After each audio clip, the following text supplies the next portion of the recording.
Bonjour, je m'appelle Mina, bienvenue sur la chaîne En Suivant la Lune, bienvenue aux nouveaux, aux anciens, aux anciennes, aux nouvelles, à tout le monde est bienvenu ici. Ici on parle ésotérisme, tarot, oracle, folklore parfois on fait des what the fuck unboxing. Je vous accueille toujours dans mon espace sacré et puis aujourd'hui le sujet c'est comment communiquer avec son guide spirituel, qu'il soit une divinité, un ange gardien, un ancêtre, et donc comment essayer de déterminer si quelqu'un vous appelle. Donc on va voir un peu ça ensemble. Je sais que c'est parfois une question qu'on se pose et qu'on retrouve chez de nombreux débutants dans la spiritualité, le paganisme ou l'ésotérisme en général. Donc, je vais partir bien sûr, parler de mes propres expériences, qui sont mes propres expériences, mais qui peuvent peut-être faire écho chez vous. En général, quand on se sent appelé par un guide spirituel, qu'il soit ancêtre, une divinité ou un ange gardien, c'est qu'on a déjà en quelque sorte une idée de qui il est ou qui elle est, en disant qu'on a des pistes et qu'on peut faire déjà des premières conjectures sur sa personnalité. Alors, ce n'est pas toujours très clair et quand il s'agit de spiritualité et de magie, il vaut mieux être sûr.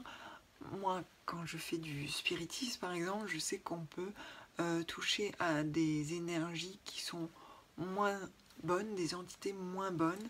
Donc il faut savoir s'en prémunir et savoir faire le tri en fait.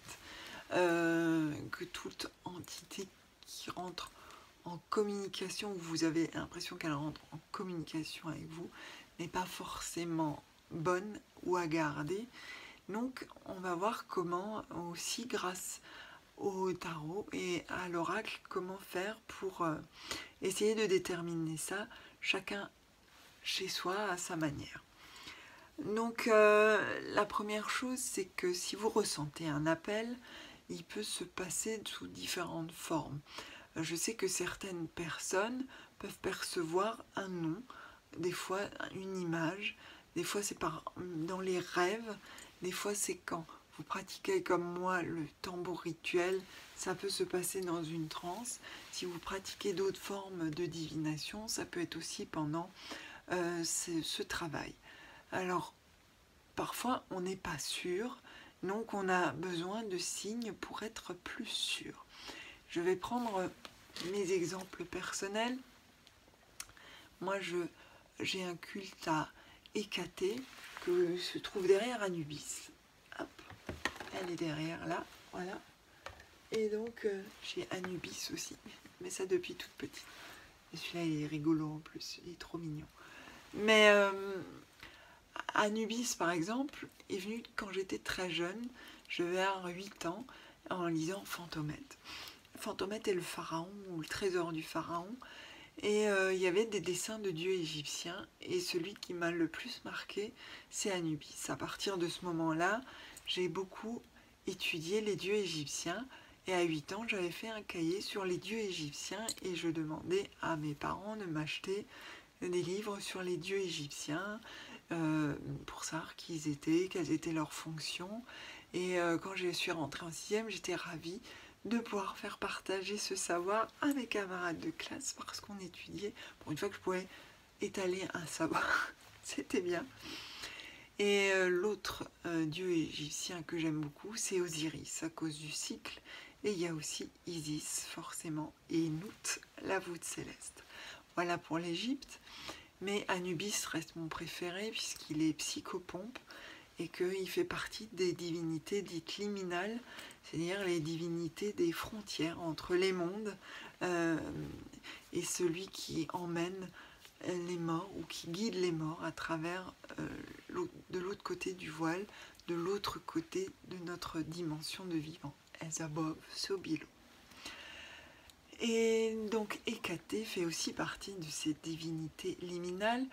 Alors elle, ça a été beaucoup plus long parce que autant Anubis, j'étais petite et donc forcément peut-être j'intellectualisais moins mes sentiments, autant pour Hécatée, j'ai mis du temps à me rendre compte que en fait dans mes peintures, je peignais beaucoup de femmes à 3 visages que j'interprétais comme étant passé, présent, futur, jusqu'à ce que je me rende compte que souvent elles portaient des torches et des épées que souvent, comme mes images viennent de trans, je ne comprends pas tout de suite. Je suis moi-même obligée des fois de refaire toute mon image comme une lecture de carte de tarot pour en connaître les secrets et encore.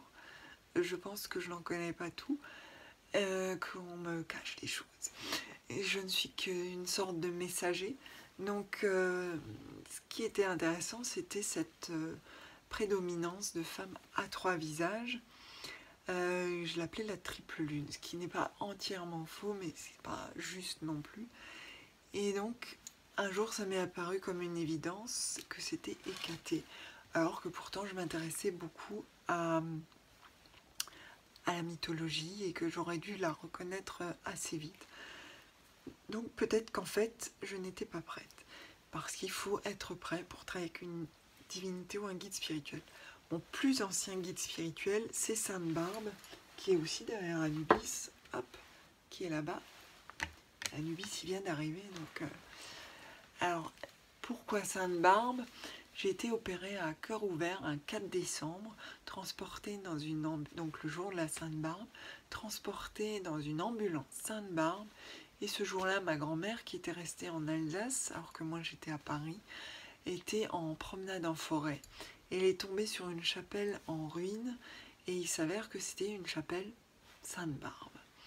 Et ce qui est intéressant, c'est que Sainte Barbe n'est pas que la sainte protectrice des pompiers, ni des artificiers, elle protège aussi de la mort subite. Et ce qui est assez logique, quand, comme moi, on est arythmique tout le temps et qu'on ne peut pas porter d'appareil comme de type pacemaker défibrillateur pour des raisons anatomiques, que c'est très compliqué. Et donc on risque pourtant la mort subite. Donc on est toujours justement sur ce fameux liminal entre les deux. Mais Sainte Barbe me protège et c'est mon défibrillateur spirituel. Donc je la remercie.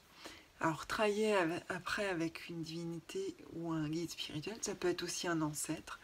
Alors ce que je conseille quand on se pose des questions, c'est de lire. Par exemple, si c'est une divinité, vous pouvez lire, mais de lire au départ des livres plutôt universitaires, on va dire documentaires, c'est-à-dire pas tout de suite partir dans la spiritualité, mais d'essayer de connaître l'histoire de la divinité que vous pensez, à laquelle vous pensez, et que vous pensez être futurement guide.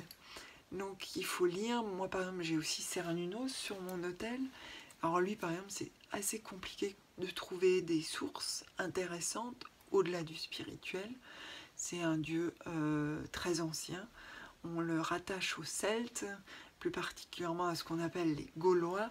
Mais en fait Cernunnos c'est un dieu cornu avec des cornes de cerf. Et on le retrouve déjà bien avant ce qu'on appelle la civilisation gauloise dans nos livres d'histoire. Donc c'est un nom qui a été donné par les Romains, comme beaucoup de noms, puisque les Romains ont beaucoup archivé sur nos pratiques, avant que dans nos contrées nous passions à l'écriture. Donc forcément, ce n'est pas toujours juste, mais au moins ça a laissé une trace. Donc vous cherchez, pour Hécatée vous trouverez des bonnes références. Je pense à Surita d'Este par exemple. Il y en a d'autres mais qui sont des fois un peu trop spirituels tout de suite. Et après il existe des livres vraiment plus archéologiques. Et enfin voilà, ça dépend de qui vous appelle, comment, quoi. Faut regarder. Si c'est un ancêtre, vous pouvez demander à votre famille s'ils en savent plus. Vous pouvez travailler un peu sur votre généalogie pour en savoir plus. Si c'est un guide spirituel comme un ange gardien, c'est encore différent. Alors il y a un livre dont j'ai oublié le nom, mais que je vous mettrai en lien. Si j'oublie, vous me le rappelez. N'hésitez pas à me le rappeler en commentaire. Il y a des listes d'anges. Il y a des livres sur les anges gardiens que vous pouvez trouver. Alors forcément, on est plus dans quelque chose de chrétien. Donc ça va vraiment dépendre de votre spiritualité au départ. Parfois aussi, il faut du temps pour être prêt. Donc si vous n'avez pas toutes les réponses tout de suite, ce n'est pas important.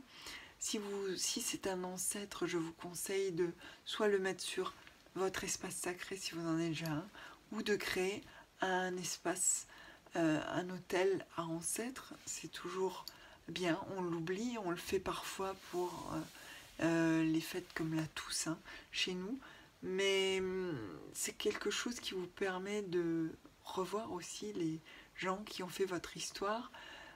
En parlant de Barbe, moi j'ai une arrière-grand-mère là-bas qui s'appelle Barbe, qui est accrochée sur mon mur et qui fait partie de ces, je pense, guides spirituels plus ou moins lointains. Donc voilà. Donc il y en aura avec qui vous serez toujours un peu accompagné, d'autres seront plus éloignés. C'est un peu comme une famille en fait, c'est comme une forme de famille spirituelle. Ne cherchez pas forcément à avoir un guide spirituel, tout le monde n'en a pas besoin et peut trouver sa spiritualité d'une autre manière ou être guidé d'une autre manière. Disons qu'avoir un guide spirituel, c'est quelque chose de plus abstrait.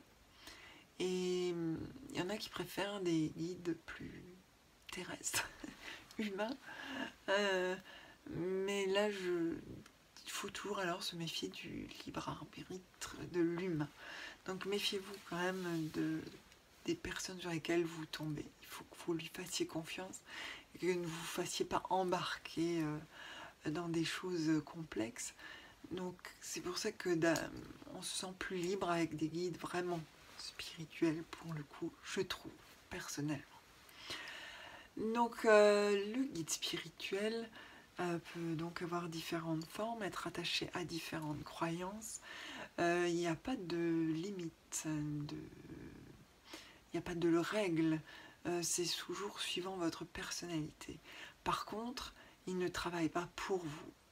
Sachez que ce n'est pas votre employé, ce n'est pas votre homeboy. Il faut le voir plutôt comme un guide et comme un ami, donc le respecter, comme quelqu'un à qui vous pouvez parfois confier vos déboires, mais n'oubliez jamais de remercier votre guide spirituel pour ce qu'il vous apporte. C'est très important et vous pouvez le solliciter. Moi, je pense que c'est bien de le solliciter seulement en cas d'urgence extrême ou de vraiment urgence, mais pas tout le temps, de faire des rituels où on le sollicite, parce que je trouve que c'est un peu du coup à sens unique et ça doit être dans les deux sens. Donc remerciez-le un peu tous les jours pour ce qu'il vous apporte. C'est important, et surtout quand vous êtes sur des divinités avec du caractère, je pense à Hécate par exemple, mais à Santa Muerte aussi, Kali si vous êtes plus dans les philosophies plus lointaines que ici, qui sont des divinités assez rudes en fait, et donc qui vous poussent plutôt à vous aider avant de vous aider.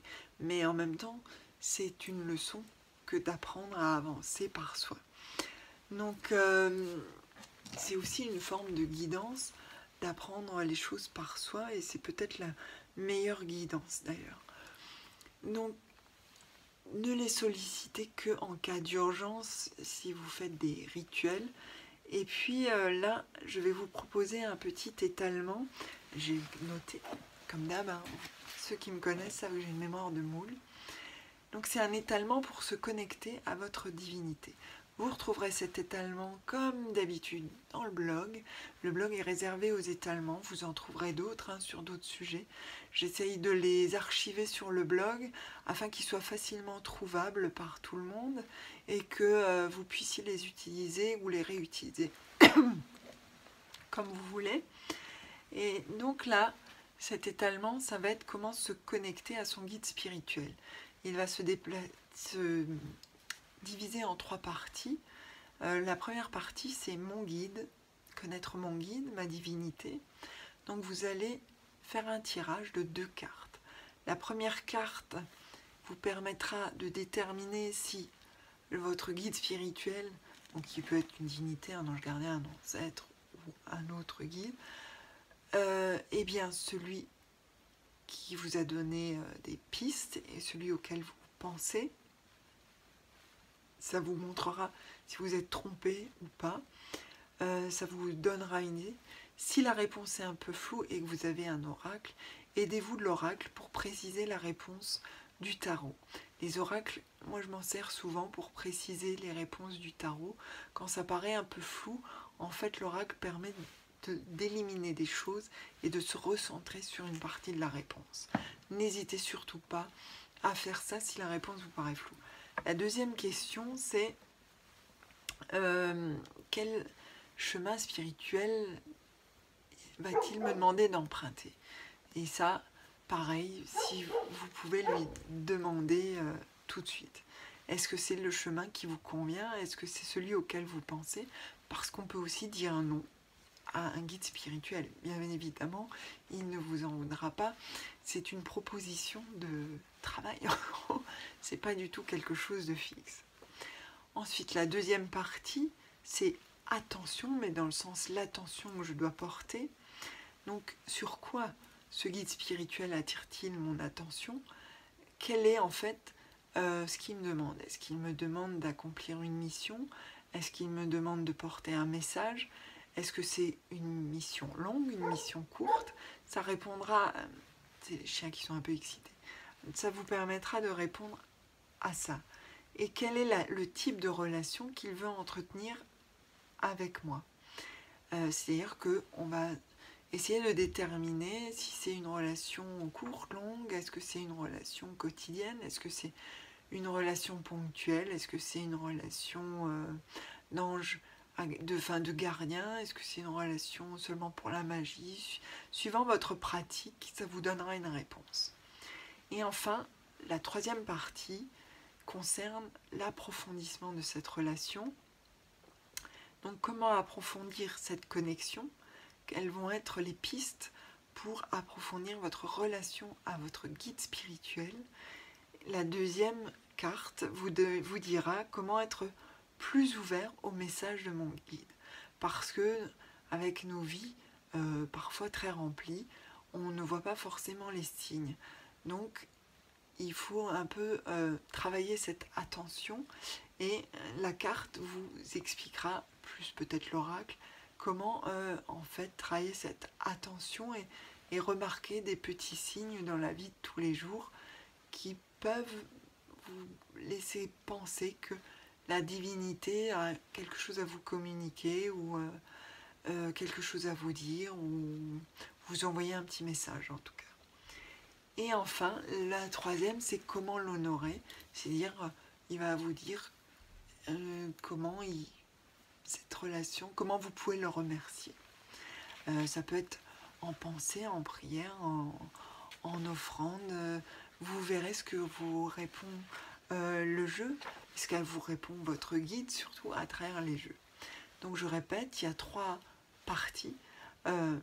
Découvrir ma divinité, donc avec 2 cartes. Quelle est l'attention que je dois porter sur elle, toujours avec 2 questions, 2 cartes. Et approfondir cette relation, cette fois-ci avec 3 cartes et 3 réponses. Donc cet étalement, pas de souci, vous le trouverez sur le blog, le lien est en dessous. Vous pouvez l'adapter à votre pratique, vous pouvez l'utiliser pour une personne autre que vous. Je vous conseille cependant de l'utiliser d'abord pour vous, pour le tester. Vous pouvez bien sûr enlever une réponse, la remplacer, la formuler différemment, suivant votre ressenti.